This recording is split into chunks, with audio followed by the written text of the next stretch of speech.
Hello, everybody. My name is Irie Edgen, and I'm just going to go over my pioneer presentation. The pioneer that I chose is Edward Thorndike. He's best known for his law law of effect principle. And basically that means that a response that is producing a satisfying effect in a particular situation becomes more likely to occur again in that situation, and responses that produce a discomforting effect becomes less likely to occur again in that situation. And here's just a picture of him right over here. So in his early life, Edward Thorndike was born on August 31st, 1874 in Williamsburg, Massachusetts, into a Methodist minister family. His father was actually a minister for the church. He grew up in a real conservative and religious environment, but when he grew up into, well, when he became a young adult, he gave up his religion and pursued his own personal code, derived from his commitment to inductivism. Now, um, he had three siblings, and out of all four of them, they all made their own mark in the academic world. Um, Two of his sisters studied English literature. His other sister studied medieval history, and Edward, of course, studied psychology. So in his professional life, he graduated from Wesleyan University in 1895 with a bachelor degree of science.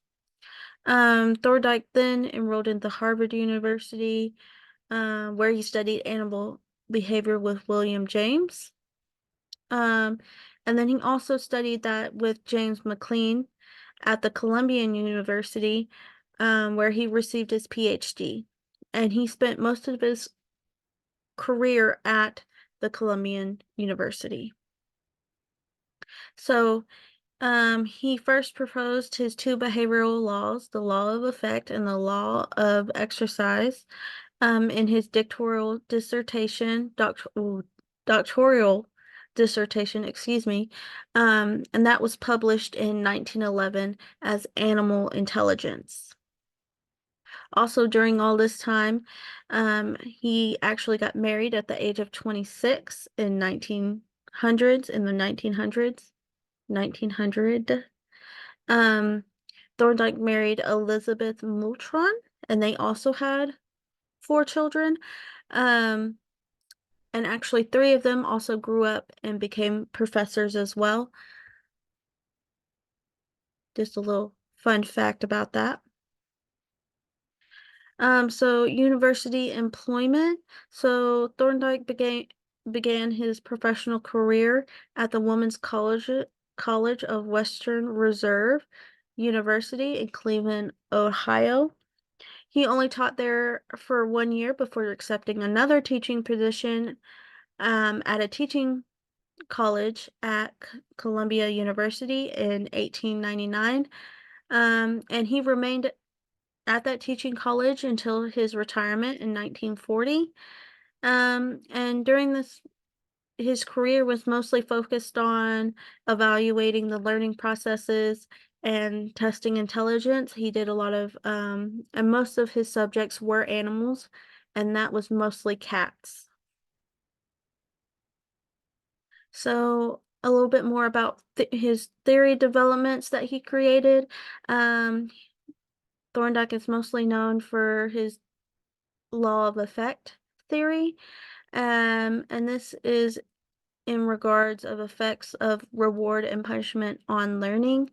Although he originally believed that reward and punishment were equal in terms of effect, he eventually determined that reward was far more effective than punishment, and may actually, and oh, way more effective, and punishment may actually lead to a repetition of undesired behavior or behavior that you don't want to see.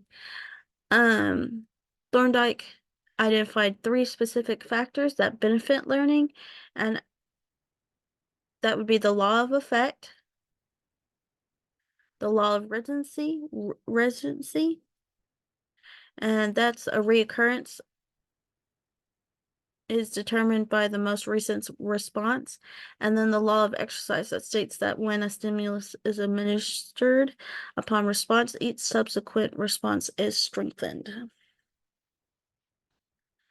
Going into more of those theories, the law of exercise is a behavior is more strongly established through frequent connections between stimuli and responses. Thorndike determined in 1932 that this this law was not entirely applicable in all cases. Additionally, he modified the law of effect to state that rewards are more appropriate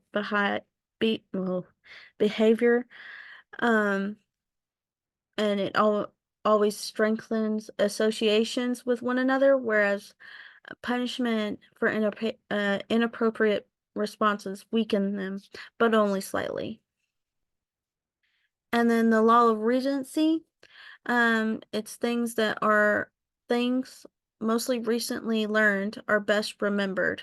Conversely, the further a student is removed time-wise from a new fact or understanding or from the classroom, the more difficult it is to remember. So a pioneer that influenced Edward Thorndike would be William James. The book, The Principles of Philosophy, captured Thorndike's attention, just like as many other psychologists at his time. James argued that learning was a process in which animals acquire behaviors through trial and error. Thorndike used this idea to develop his law of exercise. Excuse me. Which states that learning is a consequence of repeated performance of a task. Um, Thorndike's late life and death. Edward Thorndike died on August 9th, 1949, 3 weeks before his 75th birthday, and half a century, almost to the day, after his acceptance to the post of the Teaching College of Columbia University. And he served continuously until his retirement at 65. And he was held the title of, Emeritus Professor. Excuse me, that was sorry, Emeritus Professor. And so Thorndike's influence on teaching. Thorndike's research demonstrates that people learn gradually through trial and error over time. It's true that people often it often takes people time to learn new information, and they will make mistakes along the way. And this principle can be applied to educational settings as well as everyday life in general. Um, Thorndike's uh, law of effect awards good grades, stars, social acceptance to students for acceptable schoolwork. When students receive praise at home from their parents, acceptance from their peers, and rewards for stars are earned, they get positive reinforcement. Basically, Thorndike's influence on teaching, it just states that if you give if you're positive, you give if you give positive reinforcement instead of negative reinforcement, you are more likely to get the outcome that you want. And it also helps the betterment of the child mentally. And then my bibliography. Thank you.